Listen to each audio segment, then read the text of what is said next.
Hi, everybody.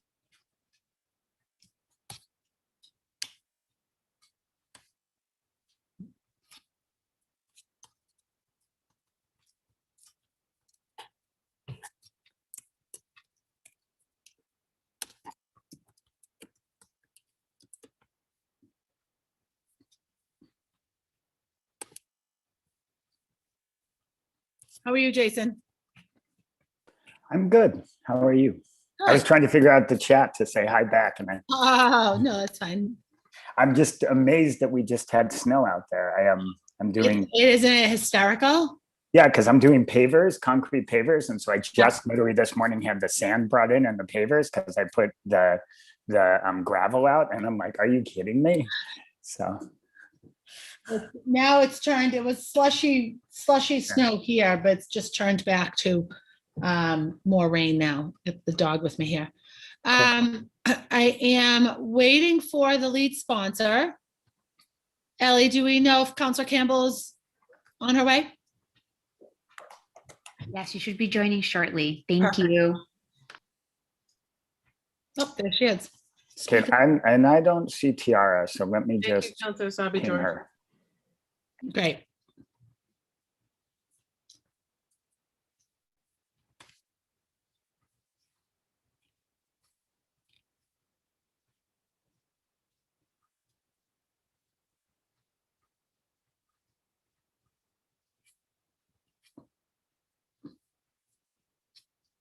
Hi, can you hear me now? Yes. Okay. Apologies, I was here. Oh, you were maybe just in the weight room. Yeah, but I'm here. Oh, good, because my panic was like, No, trust me, I was 10 minutes early, Jason. Like this.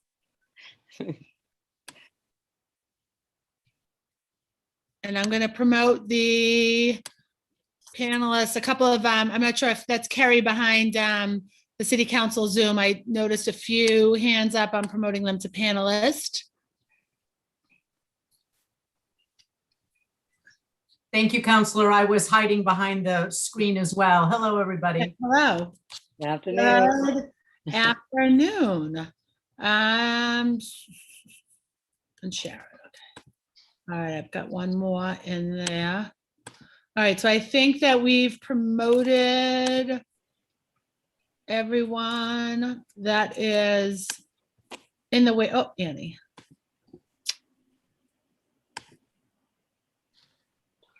I don't have Annie Taylor on my list of panelists. Councilor Campbell, is Annie on the panel? She is our data and evaluation person for the department. so if you guys have follow-up questions around data, she'd be good to invite. All right, I just admitted. Okay. Councilor Campbell, if you are ready, and Yes, I'm ready. Thank you, Councilor Sabi George. City Thank Council, you, everyone. Central staff, are we ready to get started? Madam Chair, ready to go when you are. Very good. Let's get to my notes so I say the right thing. Good afternoon, everyone. My name is Anissa Sabi George, and I'm the chair of the Boston City Council's Committee on Education. In accordance with Governor Baker's March 12, 2020 executive order, the City Council will be conducting this hearing virtually. Today's hearing is on docket number 0359, in order for a hearing regarding the status of universal pre-K given the COVID-19 pandemic. This public hearing is being recorded and live streamed on boston.gov/city-council-TV. It will also be rebroadcast at a later date on Xfinity Channel 8, RCN Channel 82, and VIOS Channel 964. We will take public testimony at the end of this hearing. If you wish to testify, please email ron.cobb, that's ron.cobb @boston.gov to sign up. When you are called, please state your name and affiliation or residence and limit your comments to no more than 2 minutes to ensure that all comments can be heard. You may also submit written testimony by emailing ccc.education@boston.gov. Today, I'm joined by our lead sponsor, Councilor Campbell, and other colleagues. I noted that Councilor Julia Mejia has joined us, as well as Councilor Breeden. Excellent. Sorry, just looking at my screen, making sure I see everyone. And we're also joined by a number of panelists. And I will say that today's conversation will be led, or the panelists will be led by Dr. Jason Sachs, who's the BPS Early Childhood Education Coordinator, or the Director of, and then Tiara Diaz, who is Director of Boston Universal Pre-K, as well as a number of others who will be joined, who will join us for conversation and presentation. I'll now welcome the lead sponsor of today's hearing, Councilor Campbell. Thank you, Councilor Sabi George, and thank you all for being here today. I know how busy folks are, so I really appreciate the work you continue to do in this space, and of course, you guys taking time out of your busy schedule to join the conversation. We all know, of course, that early education and childcare are absolutely essential to setting up our young people for future success in schools and careers. And I think more folks are discovering just how important it is to our economy, and of course, rebuilding a strong Boston economy. Families from across the city have long, frankly, criticized Boston Public Schools for how difficult it can be to navigate the application process, to be selected, of course, for a coveted pre-K seat for your 3-year-old or 4-year-old. As a mother of a 3-year-old, I tried to get one of those seats and got a letter saying you're on a wait list. So I know very much how it feels. And so, of course, this hearing is designed to figure out how we actually get at universal pre-K and do it as a collective, hearing what has already been done and hearing, of course, where we need to continue our efforts and invest more. At the heart of this issue, of course, the city continues in many ways to narrowly define pre-K rather than adopt a more robust and expansive definition of universal pre-K. So during the hearing, I would love to hear from all of the panelists how they define universal pre-K. I say it's from birth to 5 years old. And I think it's really important that we continue to frame it in such a way. In addition to the definition, how do we, of course, expand the necessary infrastructure that will allow every family in the city of Boston not only the tools and resources they would need to navigate an application process, but also do everything we can to ensure that every family in the city of Boston has access to a high quality, affordable childcare and a pre-K experience for their child. With COVID-19 and this incredible pandemic, of course, that is still very much hurting all of us, the challenge has only been exacerbated by the many nonprofit and community-based organizations who are in a budgetary crisis and who frankly have not been adequately responded to by our government. I'm really excited, of course, with the new federal administration and the resources they are sending to municipalities, including the city of Boston, seeing this as a way in which to invest in those businesses that have just been devastated in this industry because of COVID. And looking forward to hearing more from the panelists on how we do a better job there. Today, of course, I also look forward to learning about the status of the city's pre-K investment in the expansion of seats for 4-year-olds, where we are, particularly timely as we're going into budget season. I also look forward to hearing more about the opportunities for us to expand access to high quality pre-K seats for families, assistance for community-based organizations and providers in the context of the COVID-19 pandemic. And lastly, how we create a more comprehensive plan to truly realize universal pre-K in the city of Boston. And I think in many ways lead every municipality in the country with respect to this issue. So thank you all so very much for the work you're doing. Looking forward to the panel discussion. Thank you, Councilman Sabi George. And I have to give a shout out to my Chief of Staff, Ellie, for coordinating all of this as well. So thank you, Ellie. I don't do this work by myself. Thank you. Thank you, Councilor Campbell. And I also want to note that we've been joined by Councilors Edwards and Bach for this morning's hearing. I would like to thank everyone for joining us today. When Mayor Walsh provided the funding for the 2019 to create UPK seats in Boston, the hope was that these seats would even out the playing field, build in educational equity for our earliest learners. Right now, there are just about half of the 4-year-olds. There are seats for just about half of the 4-year-olds in Boston in a very long wait list. In July, I learned and heard from a group of parents, including one of our panelists today, that the connector system between UPK and BPS was not operational for the fall, despite the many promises that it would be. Getting UPK right for our families means that our students will be ready for K-12 education, improving BPS enrollment and student success. I look forward to UPK being available to every student with the seamless transition to BPS, ensuring generations of preschool-aged children are excited and ready to learn for kindergarten at BPS. With that, I'd like to turn this hearing over to our first panelist, Dr. Sachs. All right, good afternoon, everybody. And we can just start with introductions. So Tiara is going to introduce herself, then I'm going to introduce myself, and then we will tell you exactly, whoops, hang on. Then we'll, Always nice to bring a little music into the space. I know it's my phone. I love it.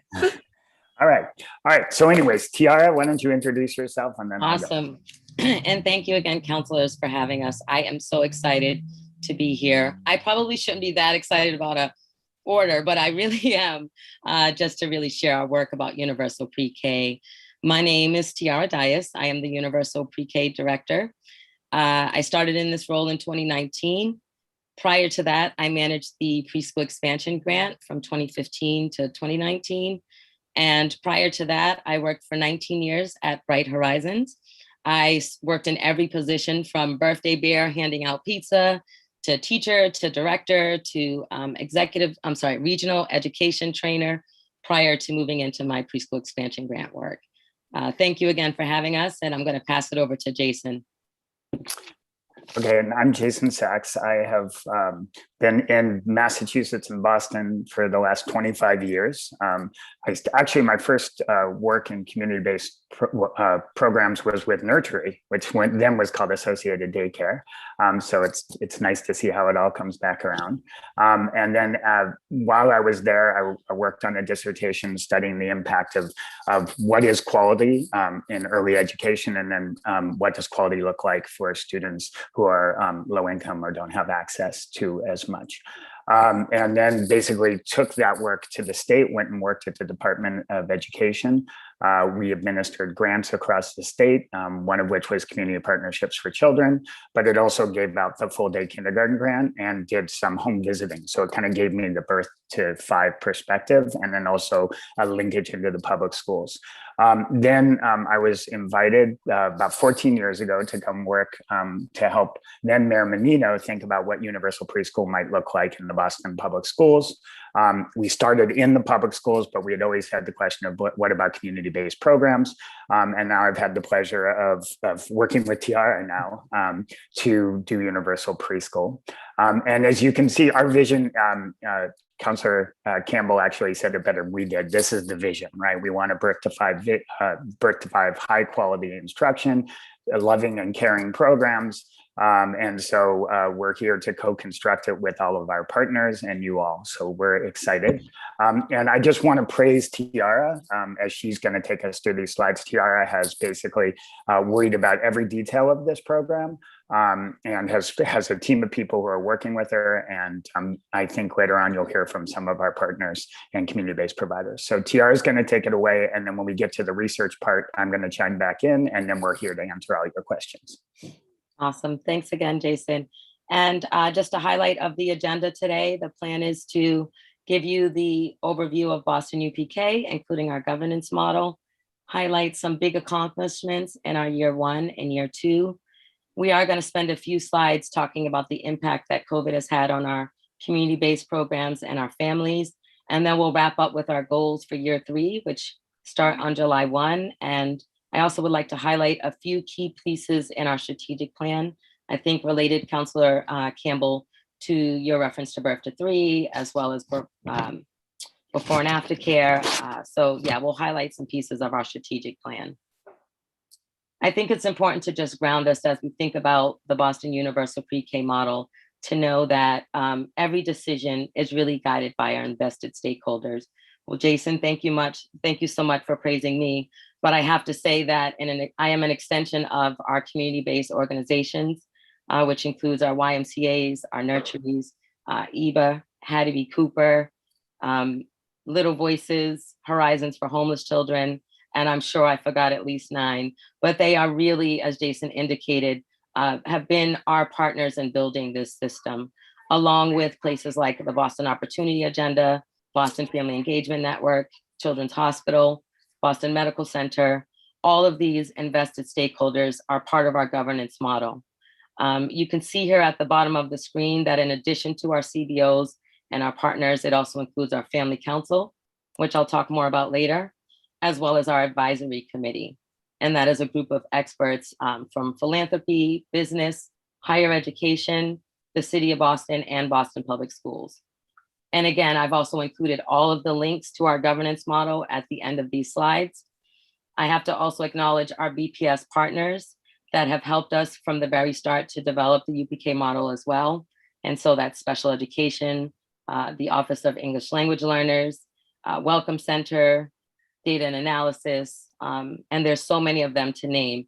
But I just really wanted to highlight the importance that as we're building this model, it is really a group effort. And every decision and process, we bring those recommendations to the superintendent, to the school committee, as well as the mayor of Boston.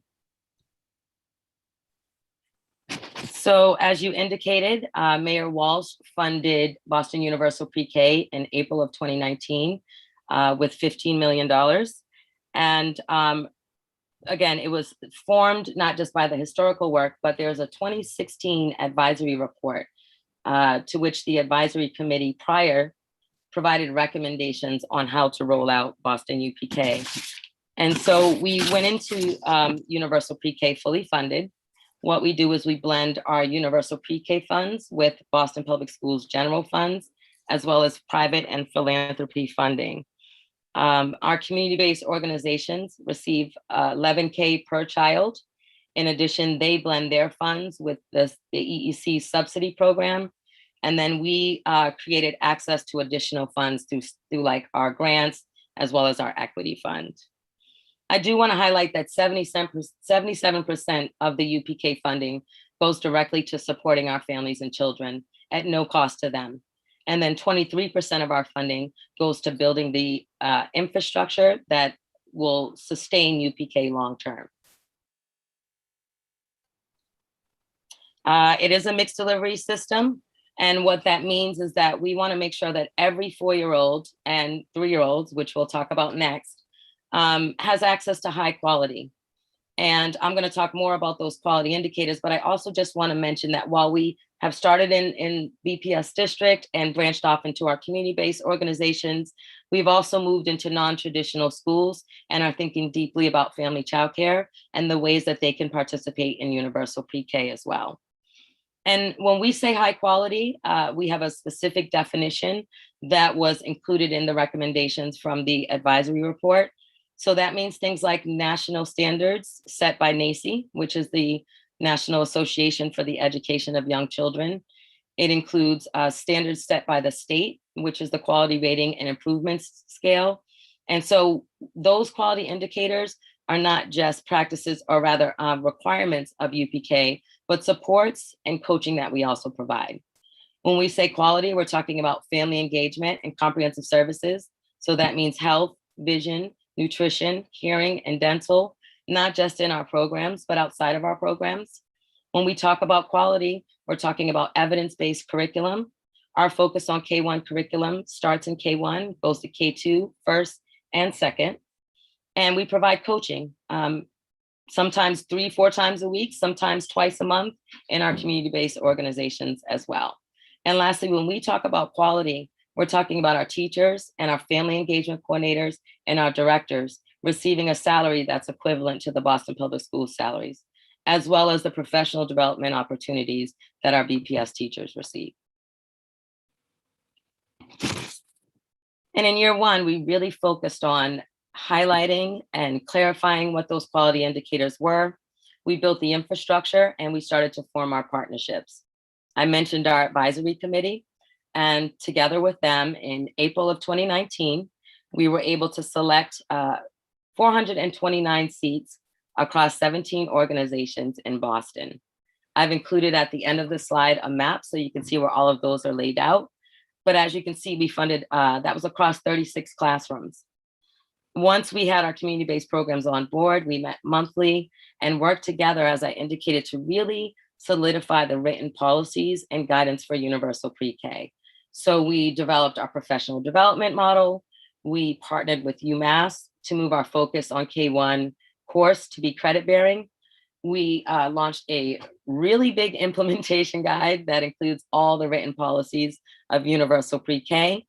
And while all that work was happening, with the approval of the superintendent, we launched an internal working group to really think about how we were going to incorporate many of the UPK model into Boston Public Schools.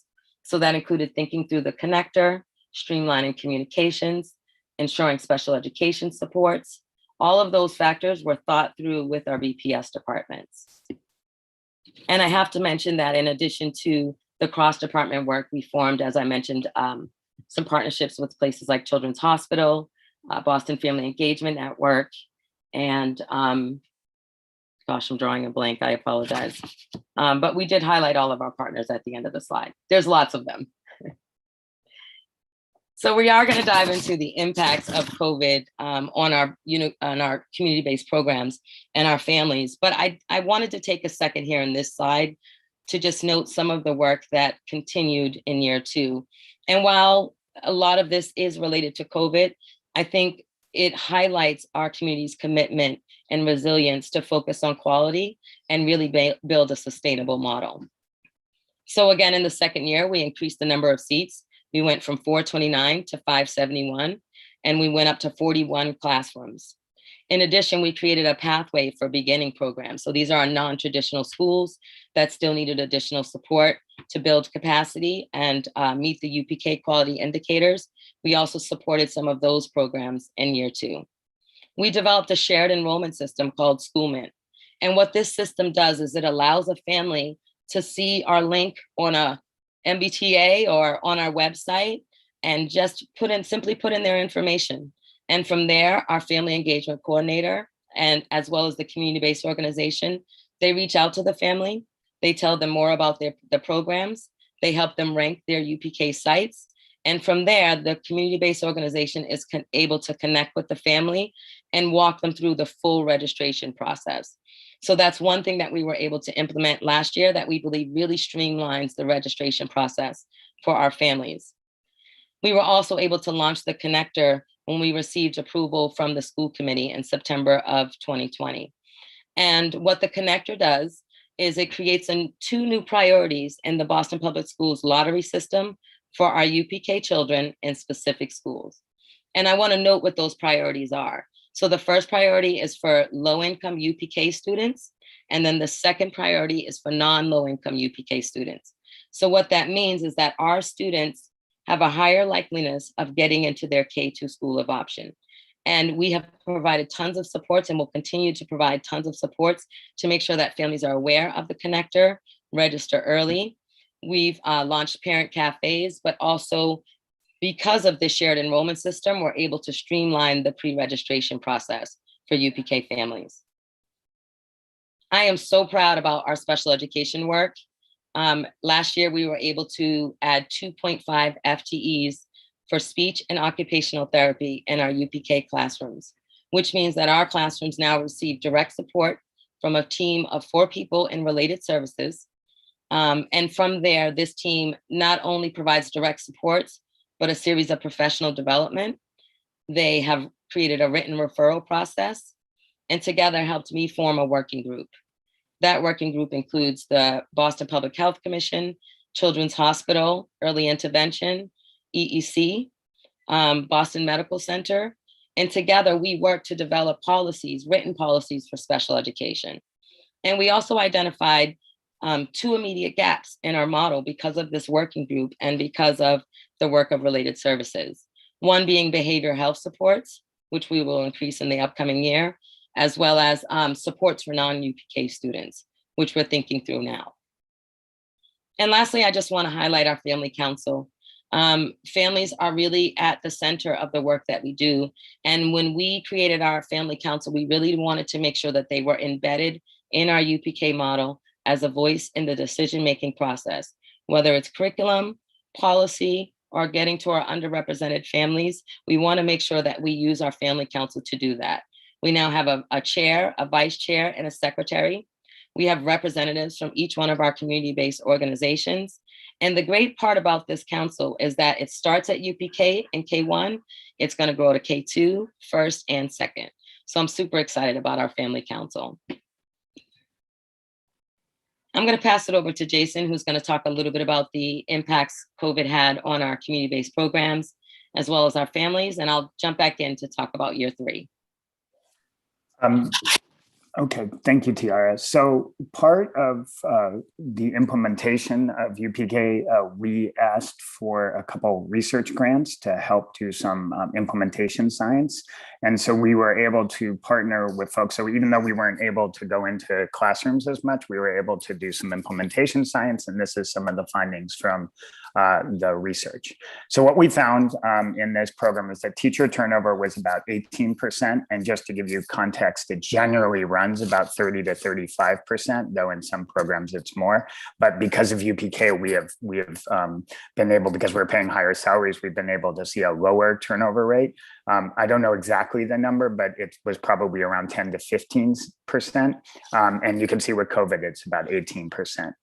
47% of UPK centers lost at least one teacher, and the turnover rate among directors was 10%. So just to give you a sense of turnover rate. Some of the things that UPK's team did to sort of respond to that was we added additional coaching support for new staff.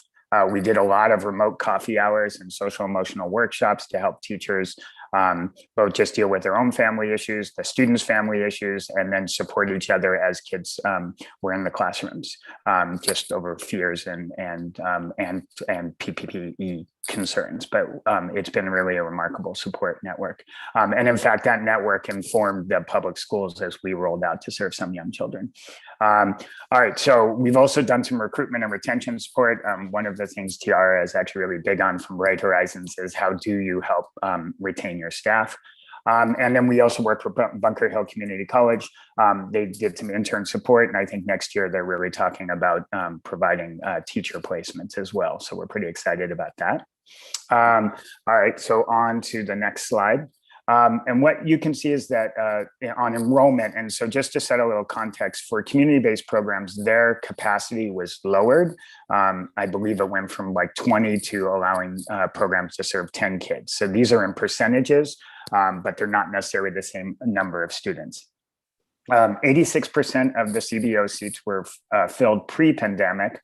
By winter of 2021, we were at about 70% in community-based programs. Of the enrolled students, 70% were in person, 11% were hybrid, and 19% were fully remote, just to give you a sense of the scale. And again, in support of them, we enhanced family engagement. We did the newsletter. We used, actually in the public schools, we use Seesaw. We will continue to get Seesaw into community-based programs so that they can also use electronic supports. We streamlined the enrollment process, which Tiara already talked about. And enrollment in September, we've already allowed people to start enrolling families for next year, and that's online. Because one of the challenges that we'll talk about is currently, because we're marrying two systems, this community-based system and the public school. In the community-based programs, we are allowing them to enroll students. And in the public schools, obviously, you go through our system. And so that's one of the challenges and opportunities that I think we'll be talking about later on. Okay, next slide. You can see some, we asked them how many operational adaptations they did.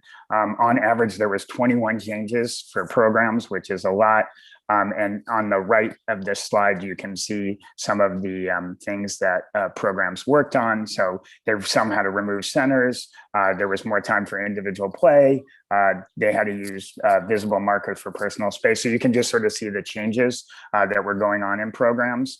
And in order to keep instruction and support, we really did a lot of coaching. The other thing we did is we started an equity fund. One of the things is before we gave each program the same amount of money for UPK. And obviously, if you have students who have varying needs, we created an equity fund to help programs if they needed translation or if they needed more social work or they needed more support.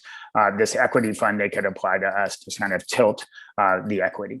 And so we spent about $98,000 this year. I assume next year we'll even spend more. It's a growing program.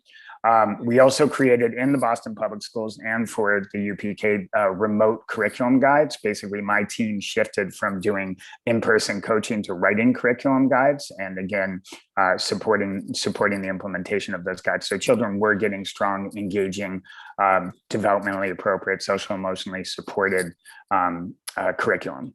And then again, we did one-on-one coaching, and we did funding for 600 remote individual learning kits. So if you ever came to the BLA parking lot on one day, you would have seen our whole team packing up these kits. And then by the second wave, we got a lot smarter at it, and we found a distribution company that helped put together these kits. But basically, kids need materials at home and they need to interact. And so we spent a lot of our COVID time putting together kits. All right, the next slide. All right, so now we get to talk about 3-year-olds. So clearly there's going to be some learning loss that has happened due to COVID and just being away from school. And frankly, we should be doing universal preschool for 3-year-olds as well. And so now we're really thinking about how do we go about and start serving 3-year-olds. And Tiara is going to talk about that in the strategic plan in a bit. But what we're thinking, just to lay it out, is that the community-based providers would be the major source of serving 3-year-olds, but there are about 800 seats in the public schools that have inclusion classrooms, and so that could expand the space for 3-year-olds in the public schools as well. Those would be only in inclusion classrooms, but currently we have 4-year-olds in those seats because we just don't typically serve 3-year-olds. We have a small number of 3-year-olds, as I think someone alluded to, but this would allow us to expand potentially 400 to 800 kids in the public schools. Potentially, we have to look at the impacts of all of that. There's a whole trickle effect of that. And then in community-based programs, we were really thinking of matching sort of what we're doing in pre-K. So we're talking maybe 3,000-4,000 seats of UPK in community-based programs. But again, we'll walk you through our logic on all of this in a minute. Okay, and then I want you to know that we're also, and this is where Annie comes in, we have done a fair amount of analysis of neighborhood by neighborhood, and we're looking at both BPS capacity and community-based capacity. And so the blue graph, or the blue bar, represents, I believe, the kindergarten 2 enrollment, because that's what we use as our proxy measure to kind of say how many kids would use a publicly funded system, because K2 is what everybody would come to, and we feel sort of that's our universe. And then you can see here that we picked 5 neighborhoods, and sometimes it's not a capacity issue, it's getting the programs into a place where they can be high enough quality, and so we have to provide supports for them to help them get there. And that's where this partnership is. And then in some place there is not enough capacity, and so we'll have to think through in neighborhoods particular targeting or expansion of schools or expansion in community-based programs. So I think that's sort of where we are, neighborhood by neighborhood, and we've done that work. I think that's the end of me, right, Tiara? I think so. Yeah, I would just like to highlight a few other things that Jason kind of already touched on. One, as far as getting to 4-year-olds, we are prepared to increase our universal pre-K seats this year to 750 seats, including new community-based partners. So any family who wants a seat in BPS or UPK, we're prepared to connect them. As Jason indicated, there are seats available. It's really a matter of making sure that families are aware and that they are of high quality. And that's where our focus will be for this year. Jason also mentioned that we are going to allow for up to 25% of UPK's classroom to also fund 3-year-olds. So we will have these mixed age classrooms for 3 and 4-year-olds. And in addition to that, through our EEC Commonwealth Preschool Partnership Initiative, we're also funding an additional 4 classrooms, 50 seats total, of 3-year-olds, so that we're going to have information on 3-year-old classrooms as well as a mixed age classroom. And we know we have to be more targeted and intentional around our recruitment. And so we are going to be reaching out to members across our community to help us connect with families, but also making sure that we are going into the community and talking to healthcare centers, community resource centers, shelters, radio, media, and really soliciting as much support from our city councilors to connect families and make them aware of the community-based option. I also wanted to highlight that we are expanding our supports beyond our UPK programs to include non-UPK programs. So citywide, we're working with the Boston Opportunity Agenda and United Way to think through how do we ensure that the ages and stages screenings are available to all families. Families First offers an awesome Power of Parenting workshop for 12 weeks, and we want to expand that citywide this year. And lastly, for our educators, really broaden the professional learning communities so that we're offering credit-bearing courses through UMass, expanding that related services series that I mentioned earlier to any educator across Boston, and then forming a working group to help us think through family childcare, everything from compensation to funding for the space, as well as curriculum use.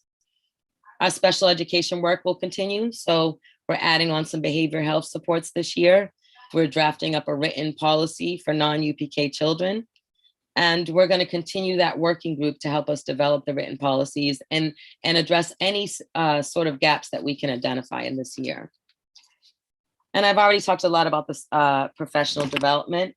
I just want to mention that it's not just limited to teachers, that we also focus on our directors and our family engagement coordinators. And here's a snapshot of our strategic plan.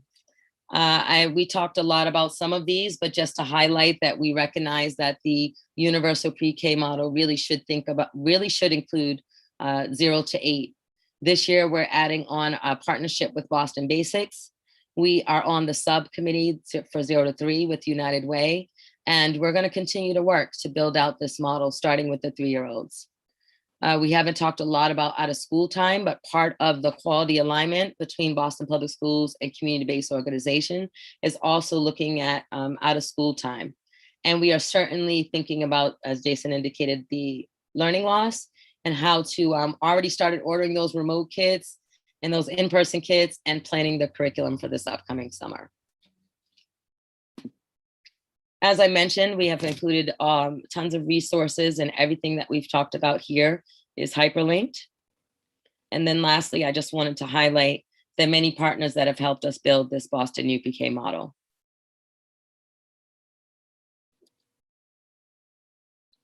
Thank you so much for allowing us to present. Tiara, thank you. Dr. Sachs, thank you very much for that presentation. We've since also been joined by Councilor Arroyo to this afternoon's hearing.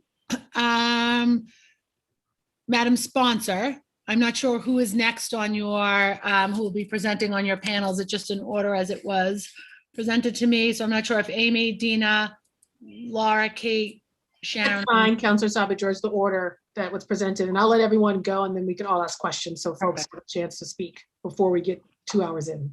Thank you. So next on my list, I have Amy, and then Dina. Good afternoon. I'm Amy O'Leary. I'm the Early Education for All Campaign Director at Strategies for Children. Thank you for the opportunity to be here today. I'm so glad to follow Jason and Tiara because they really provided a strong context of what's currently happening with the Boston UPK program. I also want to thank our elected and appointed leaders. We're so grateful for the decisions that you have made and how you have supported children and families over the past year. As we've heard, the health crisis has highlighted so many inequities of our systems, but it has also raised this broad, concrete awareness of how integral these systems are to the economy and to the future of the Commonwealth. In June, we, along with 30 other organizations, developed a collective statement on racial justice. And the last few lines read, "We call on our elected officials at the federal, state, and local level to examine policies, funding, and practices with regard to racial disparities. We call on Governor Baker and the legislature to continue the racial and gender implications of major structural changes to childcare in the short and the long term. We cannot keep adding to the ranks of the working poor, especially disadvantaging women of color for whom the costs of inequitable compensation are greater. We recommit ourselves to achieving racial equity in the early childhood and school age programs through advocacy, action, and policy change. And together we will stand up, speak out, and work to dismantle historical systems of racism and inequality." And as I sit here today, I'm thinking of all the incredible stories that we heard from educators, program directors, family childcare providers, school age staff, CEOs, and community leaders who have shown up for children and families every single day since the pandemic hit. We continue to be inspired by this dedicated and resilient workforce and for their commitment to problem solving, building partnerships, and providing high quality learning experiences under these incredible circumstances. We know we cannot return to the things as they were before COVID. This is an opportunity in this disruption to be shocked out of the way that we have been doing things. We cannot call childcare essential for the economy and then continue to have 37% of early educators eligible for some sort of public assistance. We cannot make decisions about the K-12 side of things without considering the implications for babies, toddlers, preschoolers, before and after school, and summer vacations. We have set up systems and silos that are no longer viable, and we must work together to build back stronger. Now our eyes are open and we know that the old ways did not work for most people. We know that programs are going to need flexible, stable, additional funds to have a chance in this new reality. And then we know that parent demand, employer decisions, and what happens with K-12 will impact both the short term and long term. Families do not live in funding streams. We have created so many artificial barriers and limitations. And now we have a chance to do something about it. As a statewide policy and advocacy organization, we get the opportunity to watch many different communities grapple with these issues. And the good news is the city of Boston has a history of prioritizing these issues and people working together to find solutions, including putting city money into the mix. Holding this hearing today is one more signal from the strong commitment of the leadership in Boston.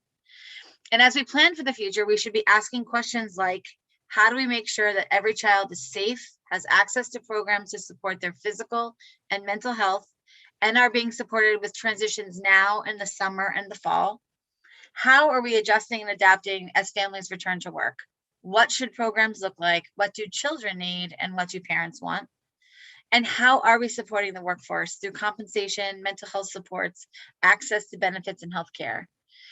If we work to maximize and leverage and coordinate existing resources, advocate for equitable policies, and keep children and families at the center, we can deliver on the promise we have made for ensuring high quality early education in the city.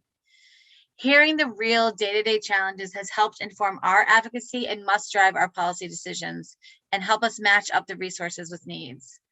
And while we can rely on the innovation and creativity and can-do attitude of the early education and care community, that will not be enough.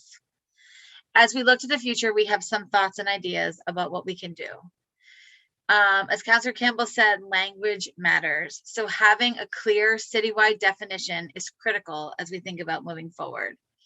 This will also help in understanding the early childhood landscape, birth through 5, for what's available for children, what parents and families want for their children, and what the gap is.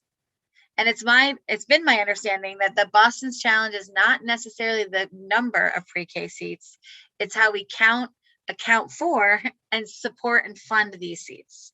We know that all are not free and that all are not of equal quality, and that should be the goal. We need to launch a full-blown public education campaign to really encourage participation in the system.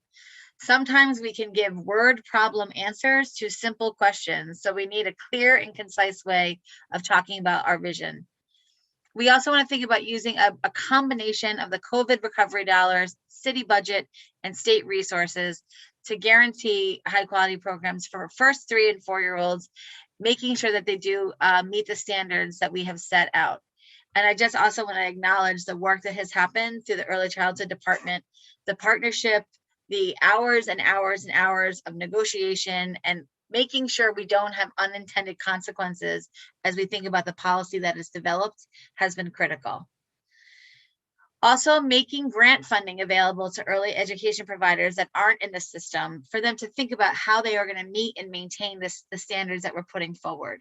We know this includes compensation, and we know this also includes looking at your program holistically.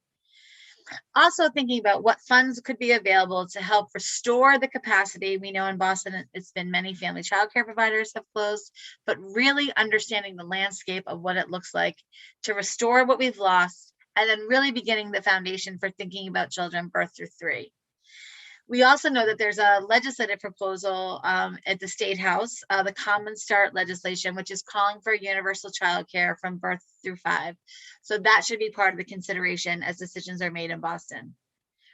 The childcare crisis needed to be made real to make the general public maybe be real and seen, so that the general public with babies and toddlers joining work Zooms, the stories of parents quitting jobs or turning them down due to the lack of childcare. we must ask ourselves, what would it look like if we were a city that really put young children and families first? It is not just the role of government. Everybody has a role to play. It is time for systemic change, and we are here to help support the work in Boston.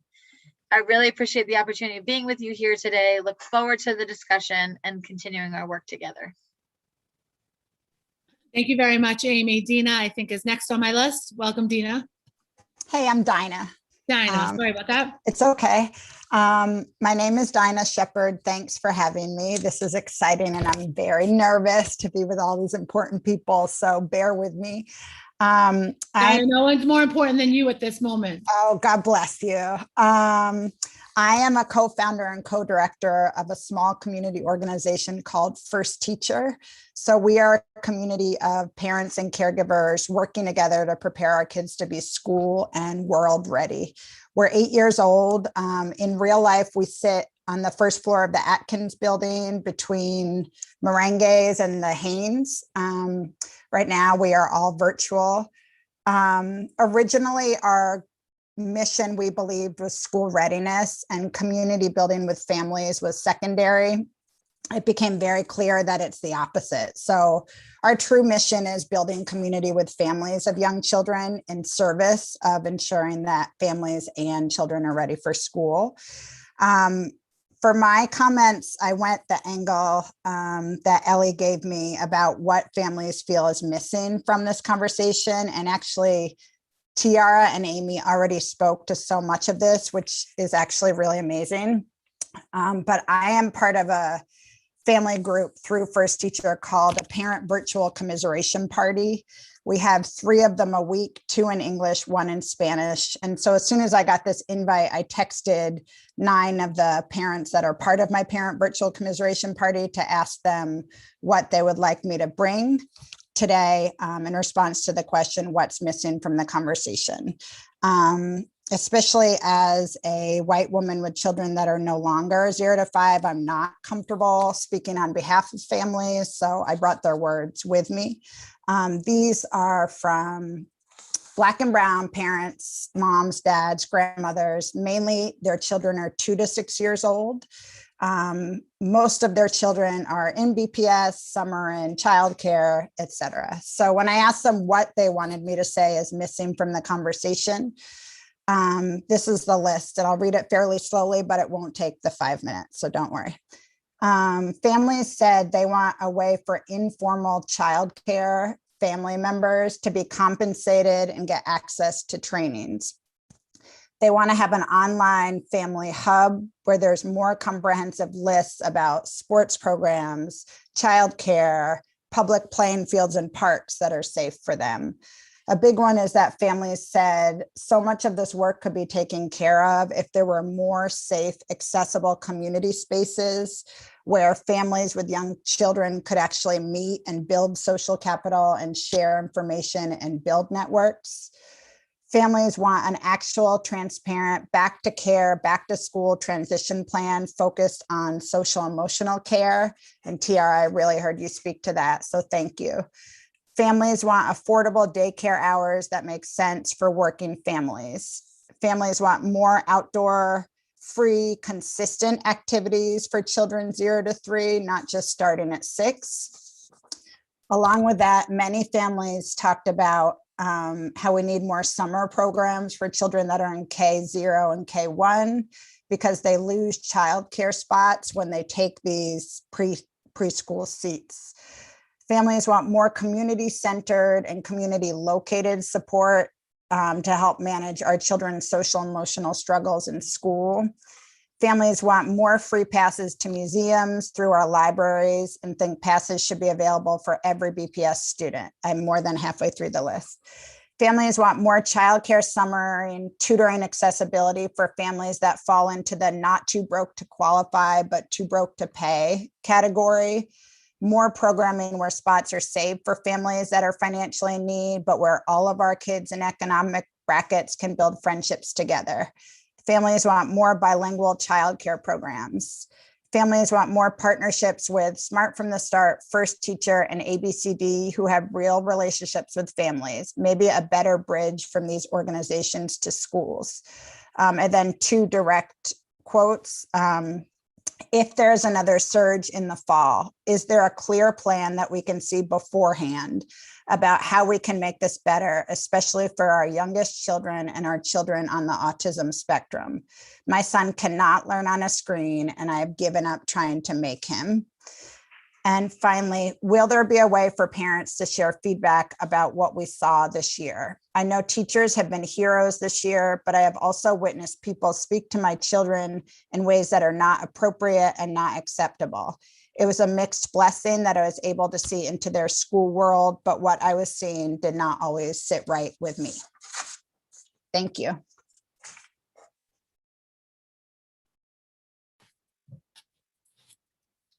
Thank you, Dinah, for that. Next we have Laura. Welcome, Laura. Thank you, Counselor and Chair of the committee. And I want to thank both you, Chair, and also Counselor Campbell, but all the counselors who are gathered here and the time and focus that you are putting into this issue and the questions that you are calling. Ellie sent me a raft of questions, and I'm glad I'm joined by my peers. I'm hoping that between the 3 of us, we will capture a lot. So I won't initially spend time on the experience of what's going on during the pandemic, although all of us have stories to tell. And I want to just dive a little bit into the vision, which I think is so robust here. I think universal childcare, and I do prefer that term, or universal early education and care, I think it encompasses the entire landscape of childcare, is absolutely the right priority, and it should be led by the city, certainly in collaboration with many partners, with the school system, and of course with the state, but led by the city because of the diversity and broadness of the network and the needs of families and children, especially as we move younger and younger. I remark that just a couple of days ago this week, the president of the Federal Reserve Bank of Boston was on WBUR. And, you know, I don't spend a lot of time with bankers, but I really did appreciate that he was preaching to our choir when he pointed out that one of the challenges that the pandemic has highlighted is how inadequate the entire system and fabric of childcare is, and that now is a good time for the US to evaluate whether we should have a more comprehensive childcare system. And so, coming as I do from my K-12 background, I have to say that the significance of moving toward universal childcare as a public good is incredibly important. A couple of things I would love for counselors in the city to think about as you consider the expansion, and obviously the incredible partnership of BPS and its work here and many providers, is that the importance of preserving and operating through a mixed delivery model is critical, particularly as we move to younger children. That's been an important value of universal pre-K, and it needs to be a very high standard when we move to younger and younger ages of children. The one thing I can say, Nurtury, I did not adequately introduce my organization, but we are a 140-year-old childcare institution operating largely in the city of Boston. We operate 5 centers, 4 in the city, 1 in Cambridge.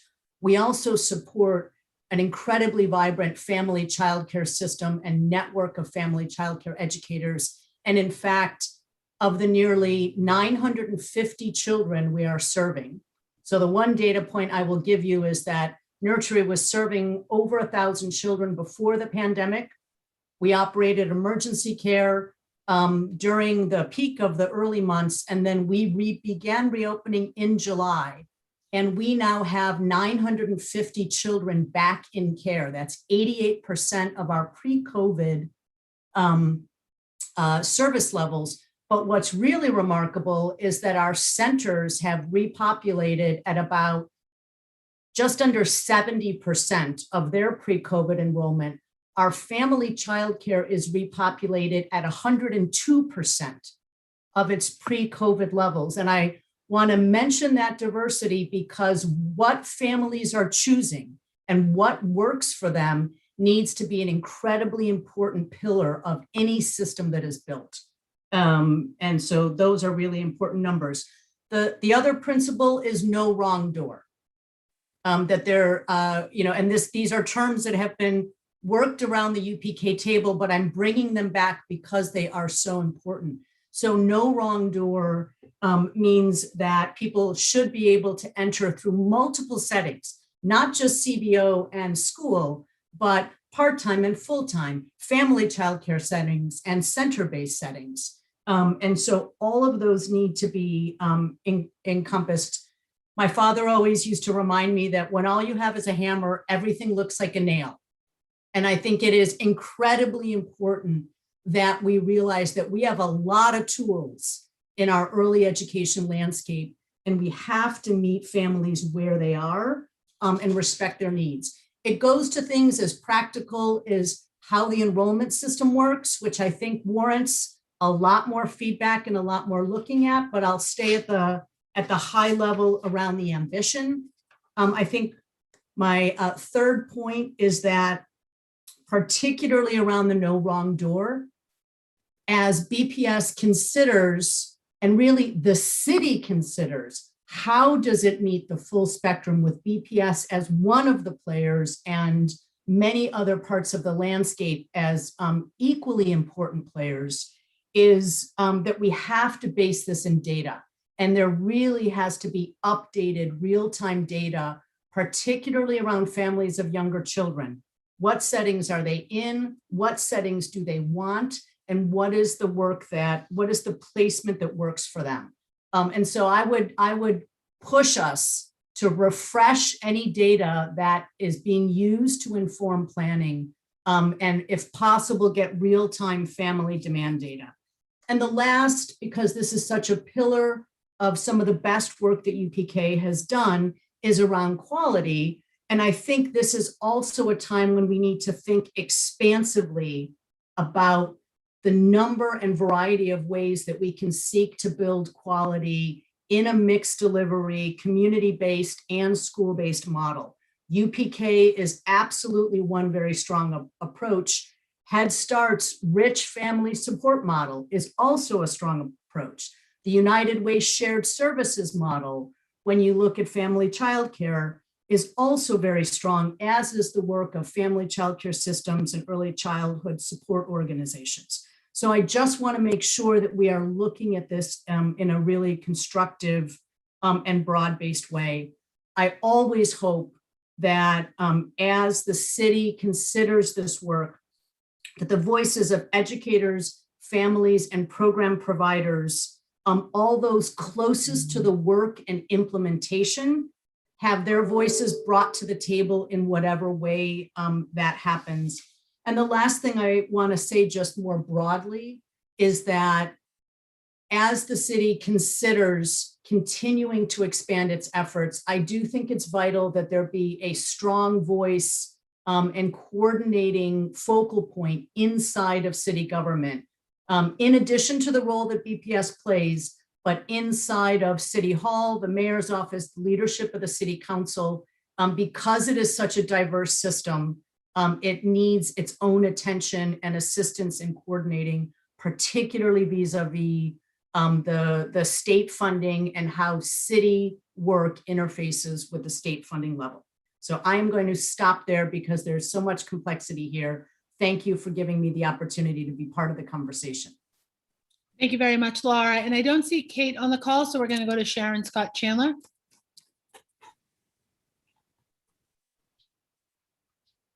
Welcome. Good afternoon. Good afternoon. Good afternoon to all the counselors. My name is Sharon Scott Chandler, and I'm Executive Vice President and COO at ABCD. And we appreciate the opportunity to discuss all this critical issue and all of the pieces of it, and your continued leadership, because I know this is not the first hearing that we've had on these issues over the years, and we really appreciate your leadership. As you may know, ABCD has been providing comprehensive whole child Head Start services to the community since the very first grant in 1965. And currently we serve 2,300 children across Boston and also in the Mystic Valley area, but primarily in Boston. And we've been involved in this UPK / Universal Access movement experience for the entire time. I mean, I think I've been at ABCD 22 years. And when I first came and ran Childcare Choices of Boston, the resource and referral agency, we started talking about it back then. Amy, we were right there, right?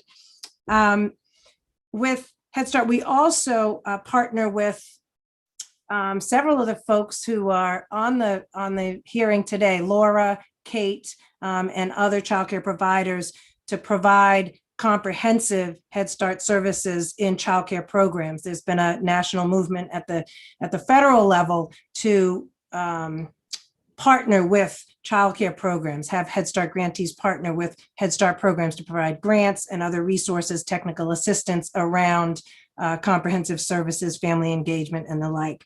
And so much of, I think, what the UPK model today, Tiara can probably attest, in the area of family engagement and comprehensive services is modeled a lot on the Head Start work that we've done and built. And so we're really proud of that. I think Laura really pointed out a lot of what I was going to say in terms of thinking about the broader system. We have been obviously very focused on preschool, but the 0 to 5 system is something that we need to really focus on at a city level. Again, Laura mentioned the mixed delivery system. Those of us in the community-based world know that that is the best, most comprehensive way to deliver services 0 to 5, because families are so different. Their needs are so different, from working families that need full 10 hours of care near their home or near their work, to family childcare providers who speak their language, who come from their culture. So the mixed delivery system for the youngest children and for families with the least resources is really the best way to deliver some sort of universal access to early childhood. It does come with complexities, though, and I think that we all sort of recognize it, and those who have been doing it for a while know, because there are, Amy mentioned, there are multiple funding sources and funding streams. There are multiple eligibilities for us. Universal is for everyone, but many of our programs focus on particular populations. So there's some challenges around that. Also, in terms of where programs come from. Programs are on the spectrum. Some have been doing this for a while and have large scale infrastructures like Head Start, and we do. Some are individual family childcare providers. So the needs and the resources that each one of us has is different. So it's a complex system. But again, I go back to what Laura said, that if we can focus on it from a 0 to 5 systemic standpoint, I think we can really think about some of these challenges, think about the strengths, and provide the best system that we can in the city. I don't know how many of you may remember something called Thrive in 5, which began, a long time ago as really kind of a grassroots coalition and lots of meetings, and then it became a sort of an infrastructure at City Hall. I think that was a good example or model of many stakeholders coming together to think about the needs of children and families as well, 0 to 5. And so I'd encourage looking at and thinking about those things that were done and talked about, et cetera, during the Thrive in 5 era, because there's a lot of lessons learned and a lot of things that we can pull from it as we move forward. Sharon, was that it? I'm sorry, that was a pause there. Yes. I'm trying to get Kate. I was just looking at my notes, but I know that time is running out. So No, I stopped listening for a moment because I'm trying to get Kate in on this call. Oh, it's Kate. If you are done, I will move to Marina, who I know is here, while I try to get Kate in. Sure. Thank you, Councilor Sabi George. Say again? Thank you for trying to get Kate in. Oh, yeah, no worries, no worries. Like, where's that voice coming from? Thank you. The Zoom's gotten old. Ladies, I'm working on it too. I'll send her the link. I think I've got it. Got it. Okay, good afternoon, counselors and BPS folks and other constituents. My name is Marina Ostrov. I am a parent of 2 K2 students for this school year, and I am a Boston Public School teacher of 20 veteran years. And I am also a longtime resident of the city of Boston in the Dorchester neighborhood. My students attended a UPK program last school year in school year 1920. It was very exciting for them to be able to have this opportunity because they were 40th, 65th, and 88th on the waiting list for our neighborhood schools. And that is given the revision of the twin policy in BPS, where one twin immediately pulls in the other twin, which is newer. Previously, twins could have been assigned to different school buildings. So that's a nice change that twins automatically pull each other in. They had been attending preschool at the Little Voices Early Intervention and Care Center in Hyde Park. And it was with great excitement that year that that center was able to apply for and obtain a UPK classroom. During the time that the Boston Public Schools was engaging parents in the UPK conversation, parents were promised a connector system. So one of the things that I worked on in school year 1920 was to make sure there was a connector system up and running. And to our great disappointment, there was not one up and running for the 1920 school year. So one of the things that I would really like to speak to that is extremely important to parents, and I have been in contact with many, many UPK parents at this point, trying to push this agenda item forward, is that it is essential to have a functioning connector system. Because what ended up happening in our K2 registration was, again, we did not get a seat at either of our 3 top choice schools. And it's lovely. They have ended up at a school building that we have been very happy at, but the process was extremely frustrating and extremely difficult to navigate. And one of the things that I continue to be very concerned about is that students enrolling in UPK classrooms are not considered Boston Public School students and do not have a right to a K2 seat. Whereas students who are enrolled in a K1 in a building have a seamless transition to K2 for the next school year, while the parents in the UPK classrooms have to struggle for a second year in a row in a lottery system. And I had reached out to Counselor C.B. George with help for this issue in the 1920 school year. And again, to many, many parents' great disappointment, that school year, the issue was never resolved. And we ended up back in the lottery. And so I have seen by following the UPK progression that there has been work done on the connector system, and it does look like a connector system is beginning to be functional, but I think that it is extremely important. I was looking at the demographics of UPK versus the Boston Public Schools, and I'm not sure these are 100% accurate, but they are from UPK slides and from the Boston Public Schools enrollment demographics. UPK is servicing 42% African American and Black students in K1, whereas Boston is only servicing 25% Black and African American students inside of K1 buildings. And so I am very concerned that we are going to create a system of haves and have-nots, And I am hoping that there will be equity in K-2 enrollment for all students, particularly students of color whose families have difficulty navigating the registration processes. Because I, as a Boston Public Schools teacher myself, found it to be very frustrating to navigate the process twice in 2 school years in a row. People who are not familiar with the process or are low-income families who struggle for time because they have so many things going on in their lives need assistance to connect to K-2 seats that is not frustrating and equitable.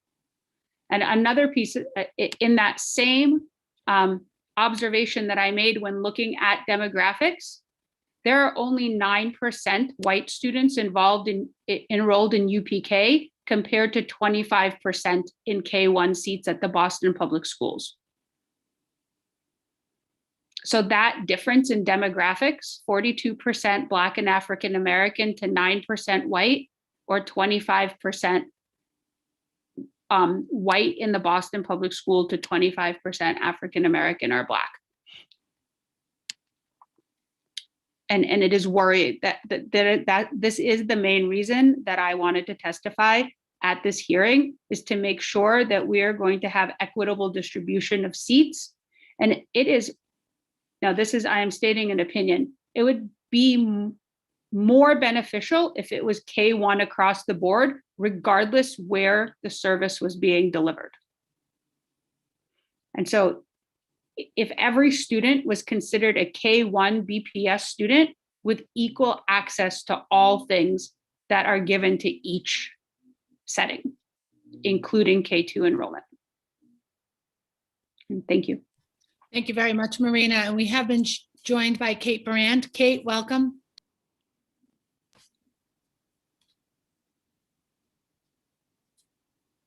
Kate, you are now on my screen. If you would unmute yourself and you can offer your presentation.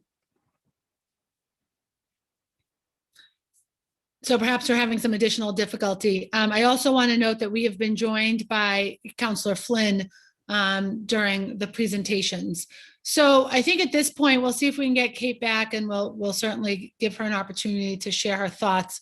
At this point, I'd like to turn our conversation over to my colleagues and start with the lead sponsor, Councillor Campbell. I will do a 5-minute timer, Councillor Campbell, just so you're aware of that. Thank you. No problem. Thanks for having. Thank you, Councillor Sabi George, and thank you to all of our incredible panelists. I think it really speaks to not only the importance of having a varied stakeholder conversation in order for us to truly provide universal, and as Marina said, equitable access to universal pre-K in the city of Boston. So I really appreciate each and every panelist here and for your thoughts, observations, and where the city of Boston, frankly, can do better. And I think, Laura, you've said it explicitly, this is the time for the city of Boston to lead in this effort. We have the power, the authority to be able to convene all of the players and stakeholders to realize high quality, affordable, or free access to childcare, universal childcare and early ed. So thank you all so much. Because we only have a short amount of time, I have one question on, and this is the online hub conversation. Dinah brought this up from one of the parents, but it consistently comes up, how difficult it is to navigate the system to find out what is available to you as a parent in the city of Boston. I'm in the system and I felt like it was a daunting task to sign up my 3-year-old for a pre-K seat and to do it early so I would have a better shot at winning the lottery. And we didn't win the lottery. So how do we, obviously there's one question on how we expand access overall, but currently what are the conversations on the city of Boston creating a centralized place for parents to go? And you can still be pregnant with your child and still want a place to go, so that when your child is born, you already know what is available to you in terms of childcare in early ed. So that's one question. And then the second is on the infrastructure piece. How are we building out the infrastructure to be able to expand access for our families for programming from birth to 3? We've been talking a lot about 4-year-olds, 5-year-olds, and 3-year-olds, but clearly significant work to do between the birth and 3 structure. So that's my second question on just how are we building that infrastructure in terms of creating more opportunities, more programming, and access.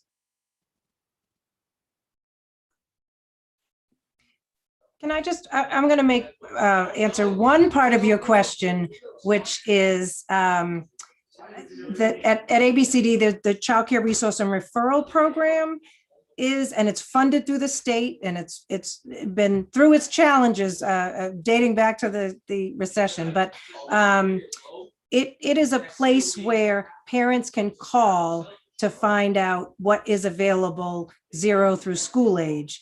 It is not, doesn't focus on the BPS availability and pre-K necessarily, but it is a broader system, both telephone, online, and in person, where families can find out what kind of early childhood settings are available for their children, and if a subsidy is available as well.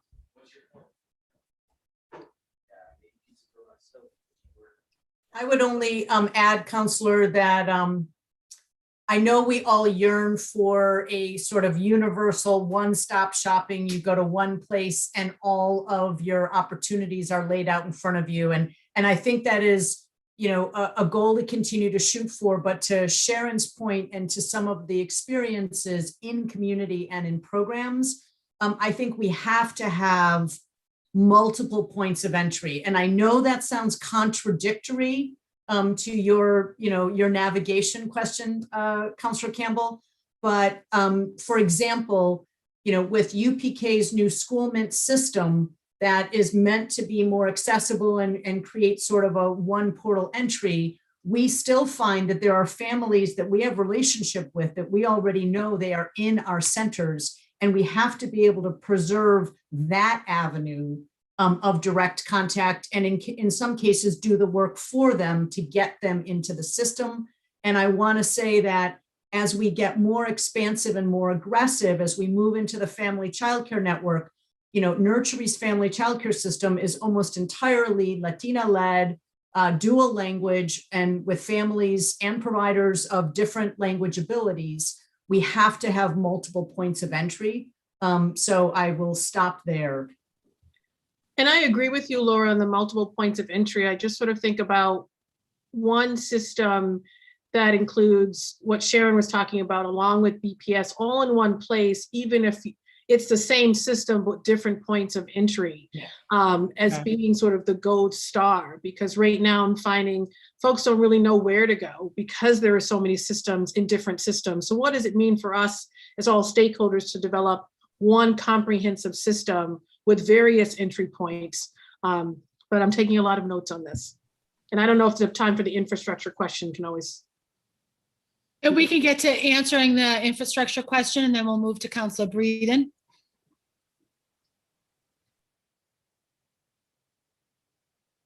If anyone has some thoughts, Tiara, do you have thoughts on the? I'm sorry, I just was going to ask, can you just clarify the question for me one more time? I think I lost track in some of the discussions, but. Thank you. It was really looking at how are we expanding the infrastructure to be able to provide families access to programming and opportunities from birth to 3 years old.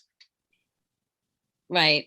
So, obviously our primary focus has been a lot on the 3 and 4 year olds, but we also recognize our community partners as the experts. And so our work is really focused on Boston Opportunity Agenda has a 0 to 3 subcommittee that is really starting to build I believe the infrastructure, and the model for us is UPK. That includes a quality definition that they just created last week. But I really think that the truth is it should come from our community partners who are the experts in that, and Universal Pre-K be a partner in helping to, as you indicated, centralize communications, connect families. But our community-based organizations are really the experts to help us build that infrastructure, and UPK to be the partner in that. So the other thing I would just add is, I do think you do want a city agency with some level of authority and resources to make sure it happens equitably across the city. I think one of the nice things about UPK and the Boston Public Schools doing this work is that we can set a bar of quality, and we can help get people there and provide the supports and a level of equity. And so for 0 to 3, there really isn't anything like that. I know we've tried quasi versions of it, but and this is where I think BPS is a partner. I don't think the public schools should be in the process of overseeing 0 to 3-year-olds, except for obviously with our responsibility for students with disabilities. But I do think that it has been a disruptor in a good way to have money, resources, and a city agency overseeing it in a way that is respectful of all the players. So I just think that's critical.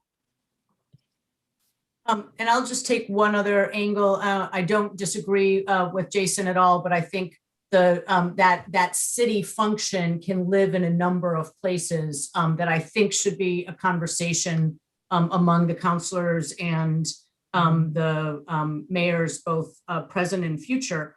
The other thing I just want to point to around infrastructure is that braided funding is going to be absolutely critical. And I would aspire to seamless funding.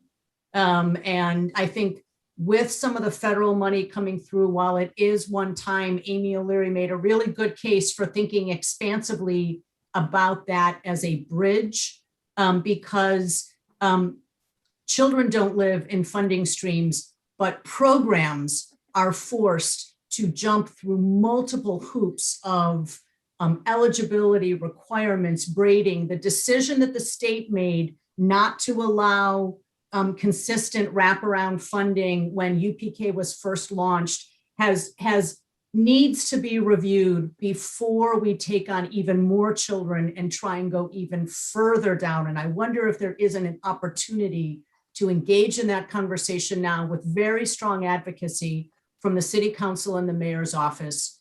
And quite frankly, a lean and close observation about the way in that these robust federal funds are ultimately allocated.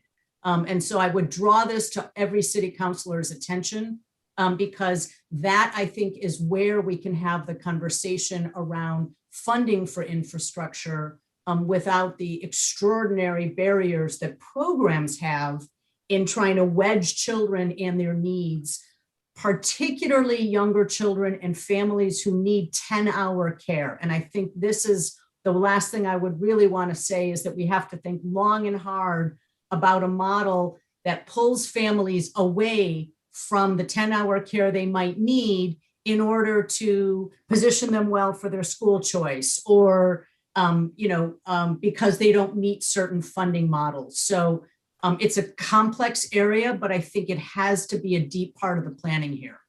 Just New York City actually created a position, just like Laura's referring to kind of create someone also with the Department of Education, which is their BPS, and pull those two positions together to figure out how to do cross funding. And certainly on our end, we've tried to braid the UPK funds with state dollars, but there's been challenges. So I think people who can help, and maybe we set a Boston rate, and if they want to give Boston money, there's a particular rate. I mean, I just think there's got to be some thinking in that area. So I would be happy to work with you all on that.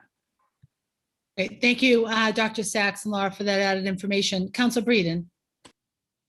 Thank you, Madam Chair, and thank you to everyone. This has been a really, really important and informative discussion this afternoon.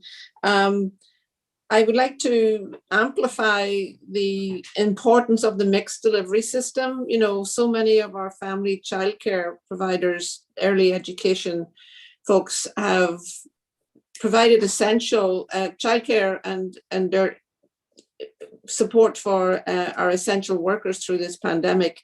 And it is of great concern to see that a huge number of family childcare providers are actually deciding to leave the field. And that's going to leave a huge gap in this mixed delivery system if we continue to lose family childcare providers. So I'm curious to know what sort of support can we scaffold to support the family childcare providers and recognizing that they have an important piece to play in this big puzzle that we're working with. Counselor, I can tell you in our universal pre-K work that we are really trying to think deeply about how to include a fiscal threshold for family childcare. And this morning we held a meeting with about 20 providers some of them being family childcare. One of the things we know is important is to create a working group to make sure that the model we create is aligned with what they want and need. Everything from a needs assessment to what type of funding, how much funding do you need, and what is the funding for? So as of this morning, we're creating a working group, which will certainly include some of our UPK providers to think through family childcare. But you're right. In the meantime, what we can do and will do is offer there's citywide opportunities for professional development, credit-bearing courses, supports for families, the Power of Parenting workshop through Families First. But you're right, we really do need to come up with an immediate solution and then a long-term solution for family childcare. I think as well, we had a hearing on this. When did we have the hearing? Maybe last year, about this crisis in family childcare, especially. And one thing that came out was really the development of like a business education and entrepreneurship, and how to view their service as a business, and to make sure that a small family-based, home-based childcare can be a really an economic resource for the provider and their community. The other question I had on the slide, I'd love to get the slide deck. Can we share the slide deck? I'd love to have a copy of the slide deck.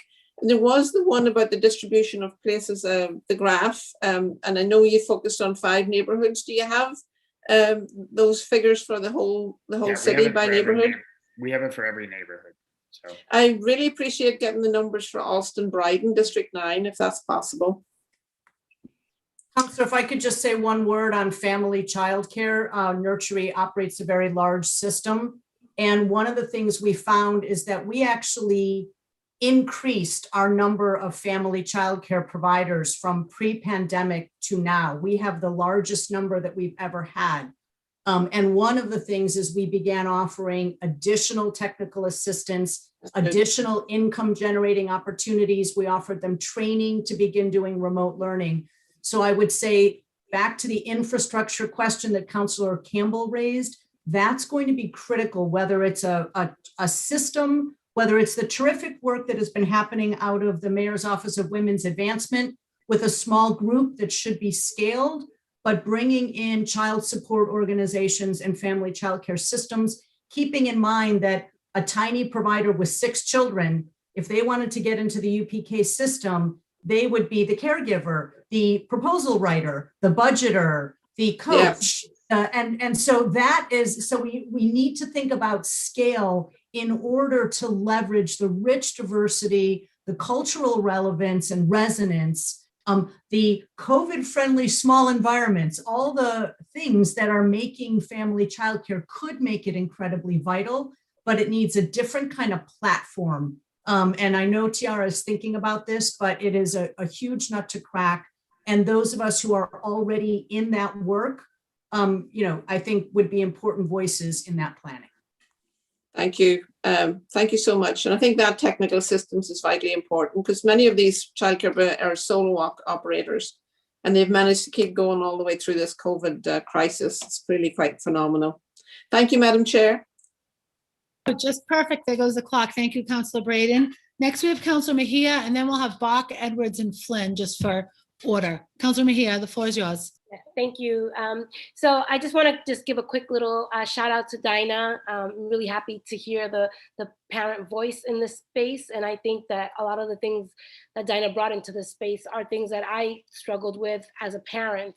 There is this whole notion in terms of like who can afford to send their child to early childhood care. You know, there were times where I had to reduce my amount of hours just so that I can qualify for a voucher. And then what that does is put families in further financial hardship. So we really need to look at that model overall in terms of just kind of how it works. I just want to name that. And I also think that I love Marina's comment. She was bringing in that data. Thank you. And underscoring the whole conversation around the inequities, because I do think in many ways that childcare needs to be seen also as through a civil rights lens.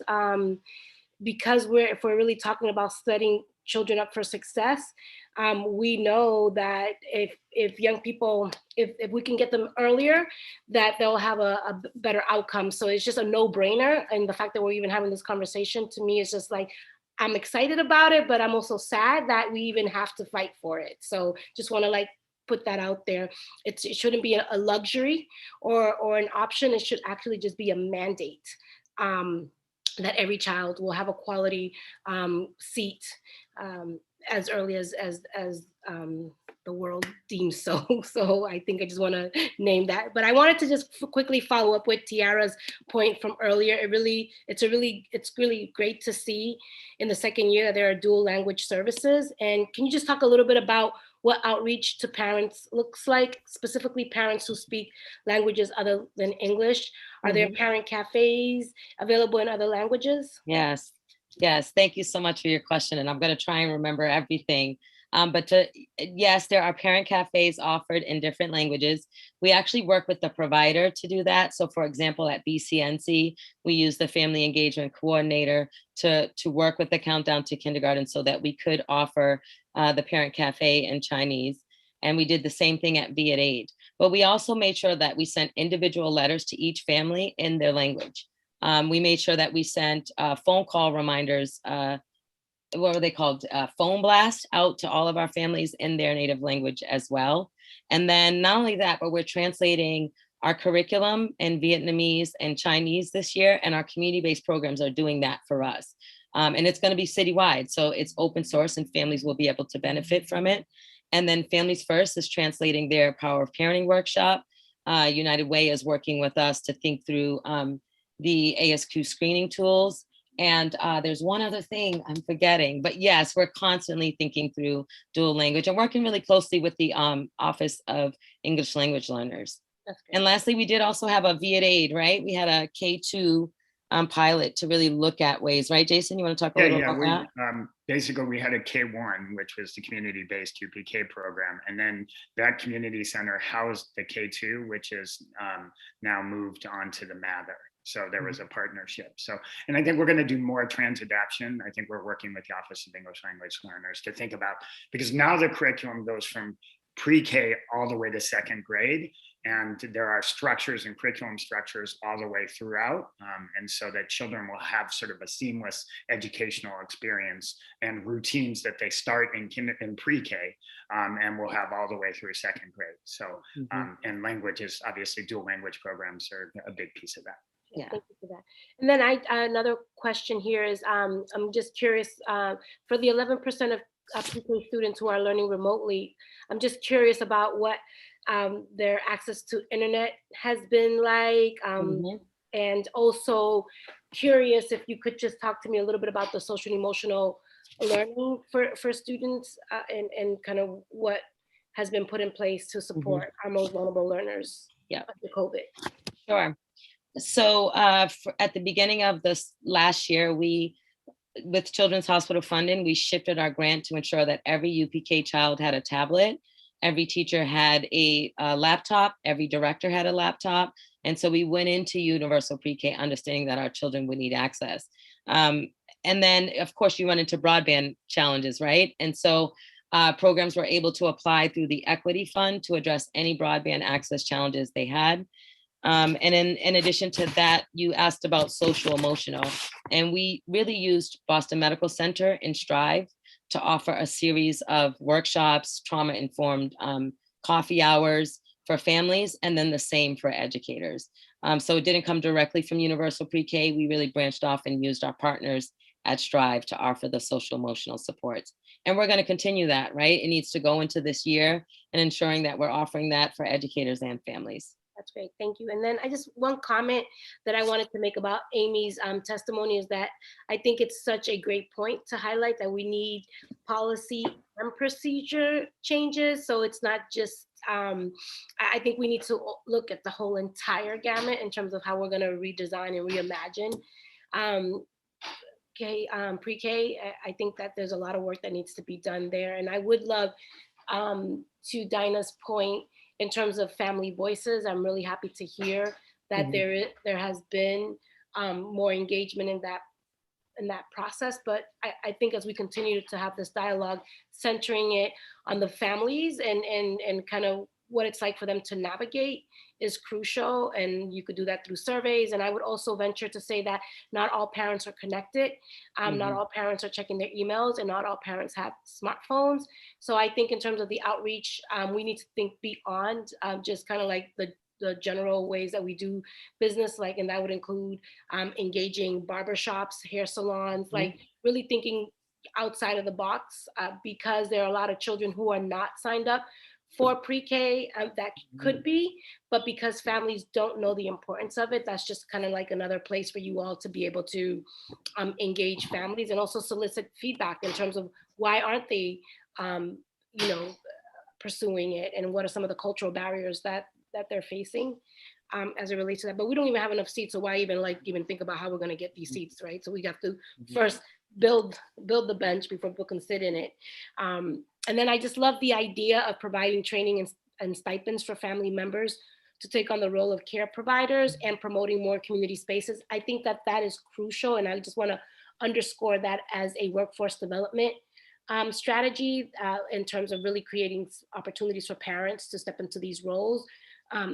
It's a win-win for many reasons, and I think it's something that the city should consider investing in developing that pipeline. And I'm happy to have that conversation as the chair of workforce development and what that could potentially look like. Thank you. Thank you very much, Councilor Mejia. Councilor Bach. Yes, thank you so much, Madam Chair, and thanks so much to the UPK team and everyone. This has been really informative already. And I just echo everyone's, interest in the topic and hope that we really can get to the U in UPK, right? The universal goal. I guess just a couple of bird's eye view questions. So one is just, and I think this was sort of on your slides already, so I'm sorry, Jason and Tara, but how many seats we have in our school buildings, how many seats we have in these community-based, how many we're adding next year?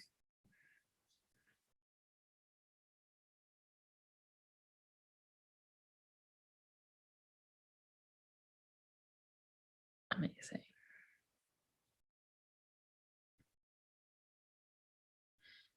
Okay, perfect. Thank you. So and Jason, I don't know if you want to talk us through this again, but the blue, do you want to do it, Jason, or you want me to? Sure. But I was just wondering, I guess this is as good as any. So again, how many children are in the city of Boston is a moving target. It's probably up to 6,000 kids. But if you see okay, if it was free and it was accessible, how many people would use it? And now, mind you, this does not include charter schools or Catholic schools, but Catholic schools are private, but anyways, you got to pick a line. So we picked K2 as kind of the universal line, and that's roughly about 4,000 kids. And so as you can see here, it looks like we have roughly 3,100 seats or 3,127 seats, right? And we can expand more. So it seems like we're about 400-ish seats missing. Maybe up to 800 seats missing, but it always depends on the neighborhood and family's choice. If we move into 3-year-olds, then we really are expanding that number to thousands. And so we would have to think about how to build it. But if you look at capacity, there's plenty of community-based program capacity. But then the effort is, okay, do they want to buy into the system? Do they want to participate in coaching curriculum? Do they having a teacher with a bachelor's degree that's compensated the public schools? Some programs don't want to do that. And so it's sort of like matching the program with the product, which is a high quality program that has no wrong door. And so this is sort of the balancing act we'll have to do neighborhood by neighborhood. But we're not, certainly as far as the Boston Globe has sort of said, we're a couple thousand off. We're not that far off.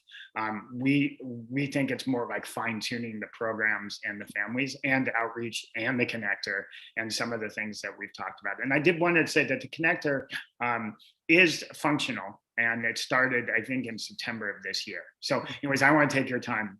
No. Well, it's important.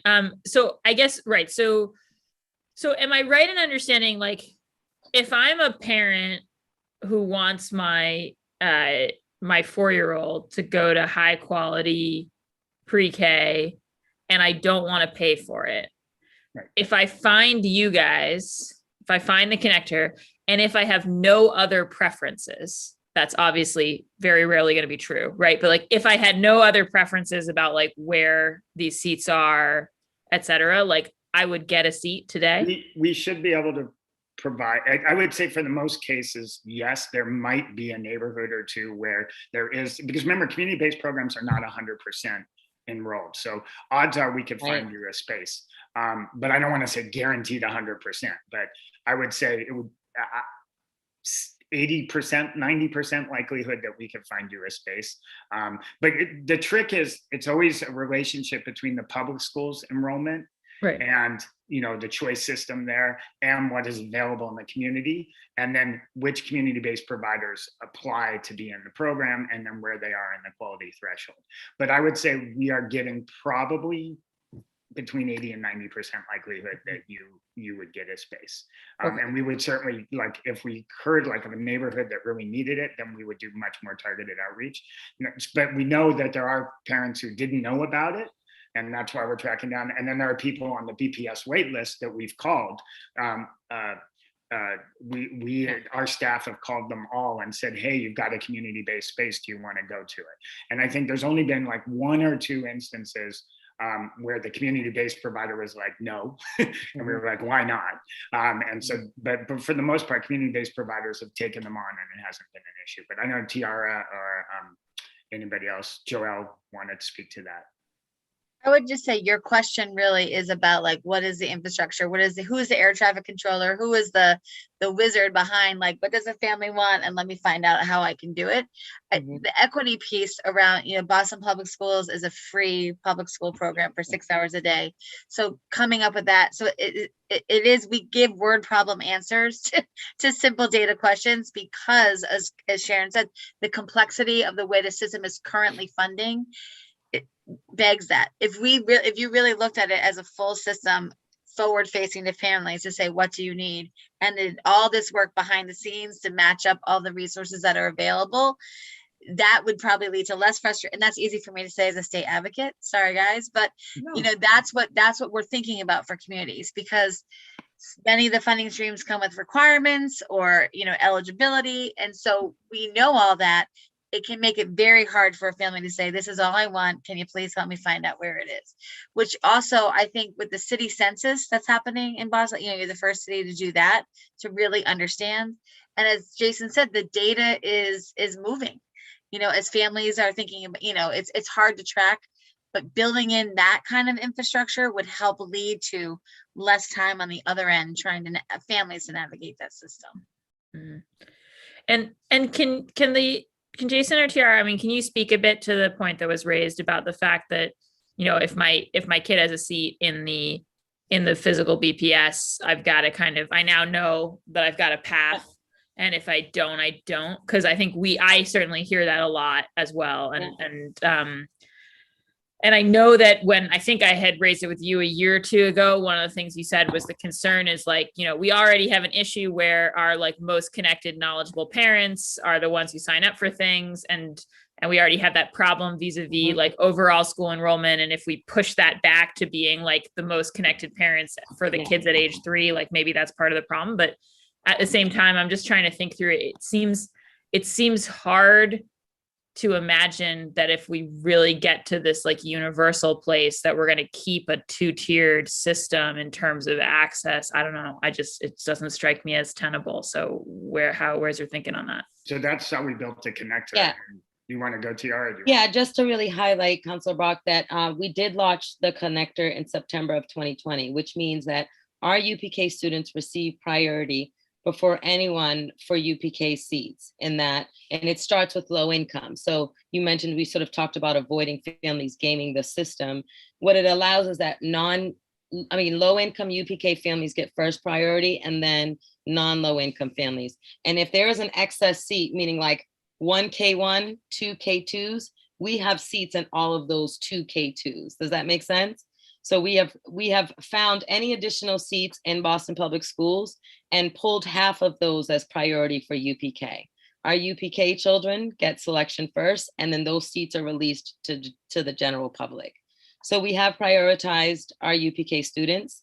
The Schoolman system allows us to communicate directly to the BPS system. And we were able to eliminate the pre-registration process for families. They got a letter that said, you know, good morning, Tiara, you're a UPK family, you're eligible for the connector. Here's a map that shows you all the connector schools that you're eligible for. And we have handled the pre-registration for you. Here's a registration number. So all you need to do is go into the Welcome Center or have a virtual appointment, and we'll walk you through all of your schools as well as your connector options. So we have created the system so that UPK children have priority. And then I just want to add that superintendent, school committee, all the planning, enrollment, budget has been really supportive of this. It was a monumental change to get the school district to think of beyond its own system, but we had to work within their rules-based enrollment system. And so that literally took us 2.5 years to really do. 5, and, but yes. Well, but I mean, really, like once we started the work in earnest, Yeah. and it took leadership. So again, back to this kind of city and leadership and all of your roles is you need to tell us to do it, and then we'll figure it out. And it's the same way with blending funds. And it's really complicated, and to get these systems to really respond takes leadership. And then like, because Tiara and I and others were engineers, but someone has to say, do this and make it a priority.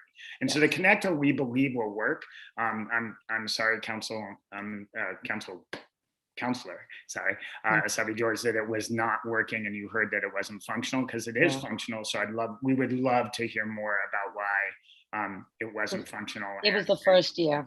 Well, I'm happy as it's my turn now for the next round of questions, but the connector didn't work that first round. Many families were left behind, and that was certainly Marina's experience, and it was an unfortunate experience, but one that we really should have been ahead of. And certainly we can't just simply look back, but what happened has to inform the work going forward. And I'm grateful, and hundreds of families are grateful that the system now works for students and for our children across the district. For my questions, which are brief, and then we'll go to a second round of questions. Well, I've got 3 of them. I'll offer them, and if we could be sort of brief with the experience, as we're almost hitting our 2-hour mark.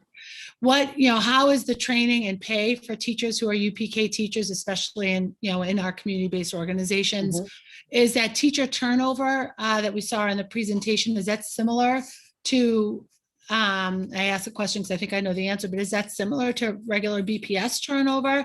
And then the curriculum that's used in UPK programs, is that informed at all in what students will, in what our kids will receive when they enter sort of the traditional K-12 system? Is there a collaboration and connection between that curriculum in the UPK classroom and what will be happening in K-12?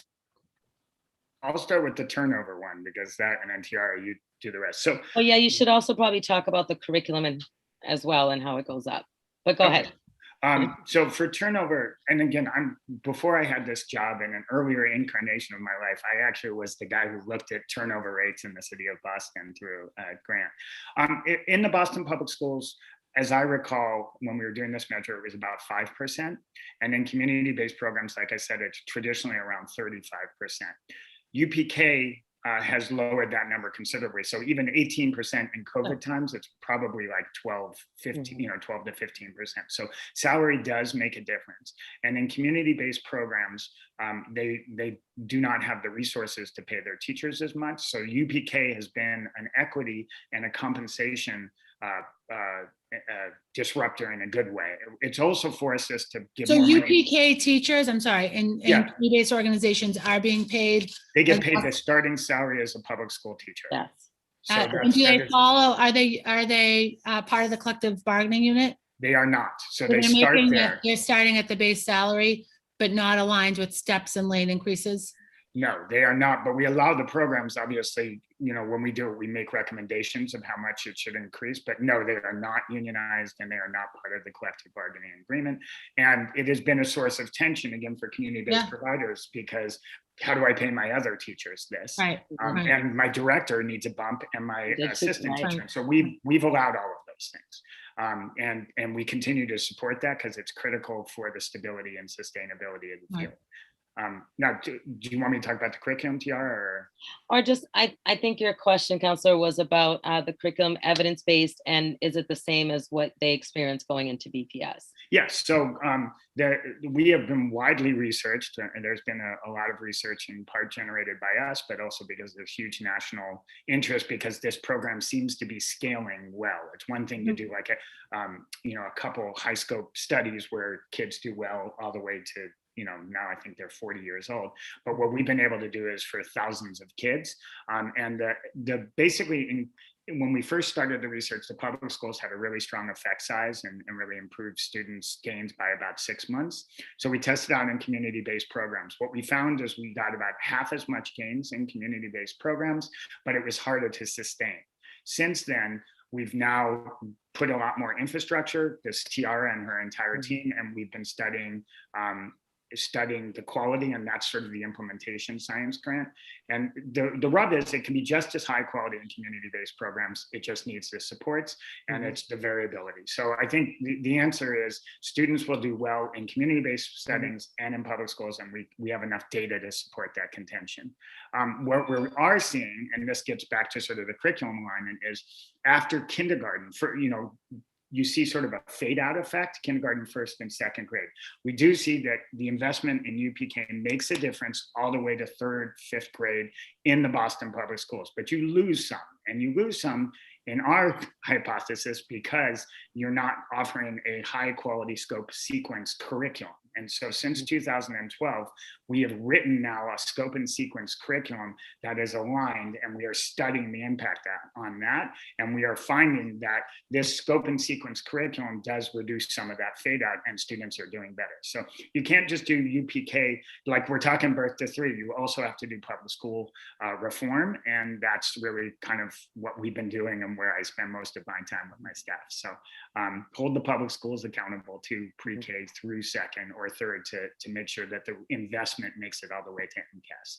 Oh, yeah, no, and that's such a critical point. We've, that fourth grade has always been important, but we see how important all of these early efforts are.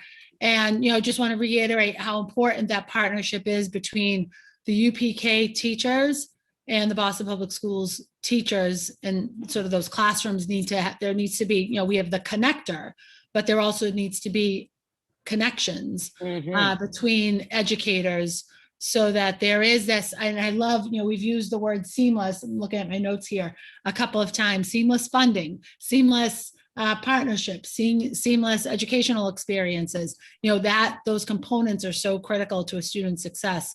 And, I know that, we in this discussion today, in this hearing today, are all on the same page.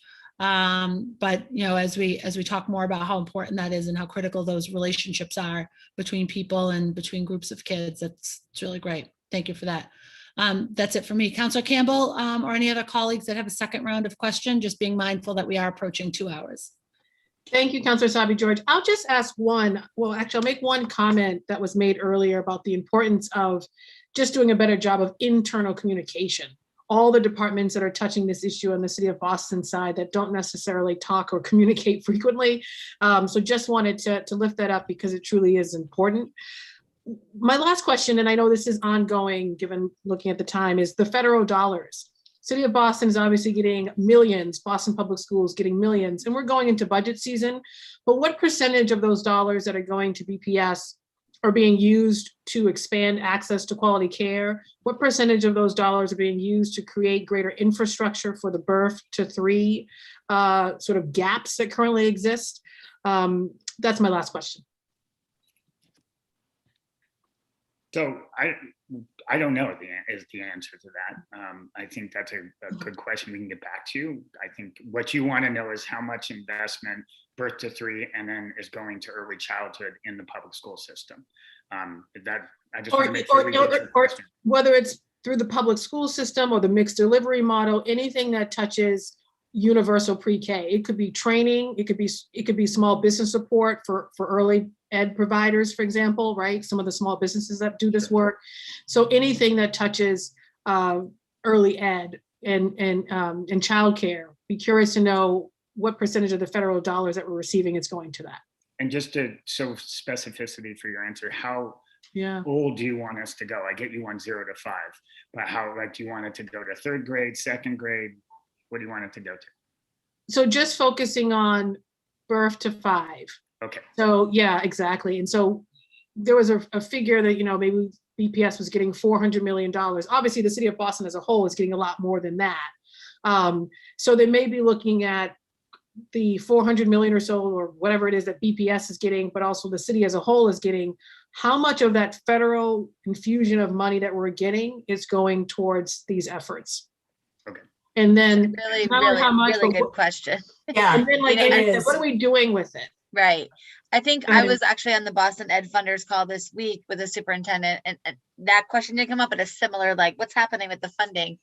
And part of the challenge that I pointed out is the early ed funding goes from the state through the department to programs or through grants, right? So that question is even more important about how is the $510 million for the American Rescue Plan going through EEC. The legislature has to appropriate. So understanding that the processes are different, but that's no excuse for not knowing kind of that, how much funding do we have to support children and families from birth through whatever age range you went to. I will tell you that DESE released a remote early childhood grant that we applied and received $480,000, and that's going to be for summer school learning kits for kids using summer school. And we're also combining that effort with UPK, and also the YMCA also has their own funding, and they're going to be serving 700 additional kids. But that's like a specific example. You're asking a larger one. We'll get you an answer to. And Thank you. Counselor, if I can just say, I just want to underscore, I know you guys know how to figure out the city money and the BPS money, but I want to raise an important point about paying attention to the distribution of the state money directly to childcare. What Amy was just talking about, your voices can be incredibly important here. 2 points for you to know. One is that money is not going to arrive in programs. The December package won't arrive in programs until July. The Biden March ARP package won't arrive until October. A lot of us are struggling from now until That's then. right. And it's very, very hard to plan budgets. And so I just want to mention that the notion of bridge funding, or in some ways, what the Boston Resiliency Fund did for those of us who pivoted quickly to open emergency care, might be something you all want to inquire. I'm not trying to take more out of your pot, but these are for programs in your city. So I think that is something to consider. And then the other is to be advocates. The legislature has been incredibly supportive of childcare funding. The executive office plays a very important role in how the supplemental budget goes through the legislature. And I think it's very important that you raise your voices about the importance of that being maximized into a direct program and the kinds of infrastructure that you're talking about. So please be vigilant on that. We will need your advocacy. Absolutely. No, absolutely. This is great. And part of my question was really getting at the piece of it is there's that short-term relief that people are already going to need right now to sort of sustain them until they're able to get future funding. Thank you, Councilor Sabi George. I look forward to continuing the conversation. Oh, perfect timing. And we do have additional comment and question from Councilor Mejia and Councilor Bach. I personally have a hard stop, so I'd like to turn the rest of this hearing over to the lead sponsor, who's also Vice Chair of the Education Committee, Councilor Campbell. So we'll go to Councilor Mejia, and you are all in very good hands with Councilor Campbell. Thank you, Councilor Sabi George. I'll go 5 minutes to Councilor Mejia, 5 minutes to Councilor Bach, and then we'll wrap up. Thank you, Councilor. Councilor Mejia. Yeah, no, thank you, Councilor Campbell and Councilor Sabi George. I actually don't have any further questions. I didn't have my hand up, but since I have the mic, I just want to say thank you to the administration and to everyone who participated in this conversation. I'm looking forward to the next steps and rolling up my sleeves and going after those dollars that we need to make all of this happen. So thank you so very much for all your hard work. Thank you, Councilor Mejia. Councilor Bach. Yeah, just 2 things. I mean, one is just to say that I think, as you alluded to, Councilor Campbell, it is budget season. And I think one of the things we've been clear with BPS that we will also be chasing in our hearings with them is about the federal funding and what their plan is for that. And I agree with you that if you don't actually chunk it out and ask, well, what are we doing for 0 to 5? It's very easy for us to miss 0 to 5, I think, with those, like, with those sort of extra dollars. So I appreciate that question. I think we can take it back up in the budget hearings. The district counselor question I had for Tiara and Jason is just, I have a district that really is challenged by a lack of schools. In particular, if you're in the Fenway, you're about as far from an elementary school as anybody in the city. And it's hard for us to create those visible pathways into BPS for folks. It's not that everybody, as we know in the city, gets a neighborhood school, but it's just a question of, like, do you see options that are even, like, less than 2 miles away? And so I think when we first talked at the beginning of my term, one of the things that I was thinking about is there a way for these UPK seats and the kind of partnership with the community-based organizations to be like a bridge that gives people that, like, first sense of, like, BPS is in my neighborhood and there's a road into a school. And so, but I'm still not sure that I feel like you guys are working with community-based providers, like you've said, based on their appetite, based on how close they are to these thresholds you're trying to reach, et cetera. I don't feel like necessarily that geographic need that I feel in the district is what's driving the process. And so I guess I just kind of wanted to ask about the degree to which you guys talk with the district about that stuff, about sort of filling gaps, geographic gaps, and where there's, like, an on-ramp into BPS, and to what extent you are able to kind of target collaboration with, like, folks in particular neighborhoods. Jared, do you want to go? You want me? Yeah, I mean, I would just start by saying you're right. We only have one community-based organization in the Fenway area, which is our YMCA RTH. For every seat that they say they need available, we're prepared to fund. And that's how we've been doing it, is they'll say we have another 4-year-old and we'll fund the space, but it may not be 2 miles within 2 miles for your families. So that I think is where the challenge is. And we'll continue to seek programs in that area, encourage them to apply for UPK. But it sounds like one of the things we need to consider is, what if the program doesn't become a UPK program? How do we make sure that there's still that connector for them into BPS?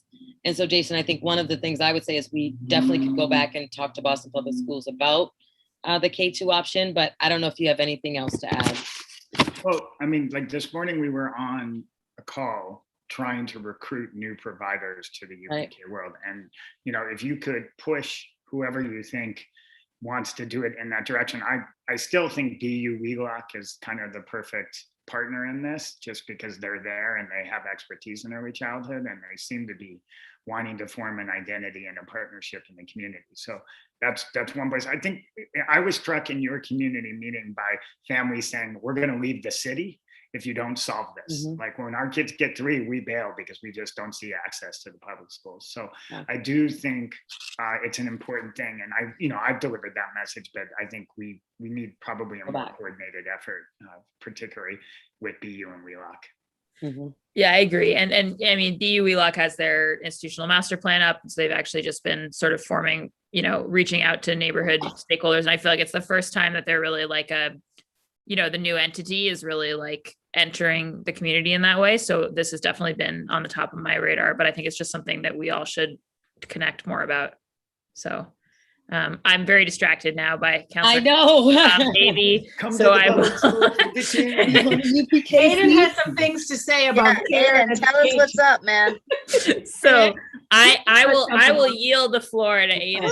Thank you so much, Councilor Campbell. Thank you, Councilor Bach. I think now we'll go to public testimony, because I think all colleagues have exited. So is there any public testimony?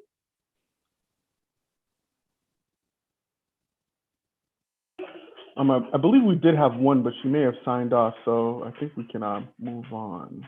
Okay. Well, I will thank everyone again for being here today, of course, for all of your work. It's not an easy time in the midst of COVID. That's right. And this clearly, you know, we have a lot more work to do, and we'll continue that in partnership, of course. And Hayden agrees, he'll join those conversations too. But really appreciate each and every one of you. I want to give a special shout out to Central staff again for hosting these hearings. They're the people behind the scenes. And then Ellie, my chief of staff, thank you for all the work and coordinating all of you guys. So thank you so much. Everyone stay safe and healthy, and the hearing is adjourned. Bye-bye. Bye, everyone. Thank you. Everyone.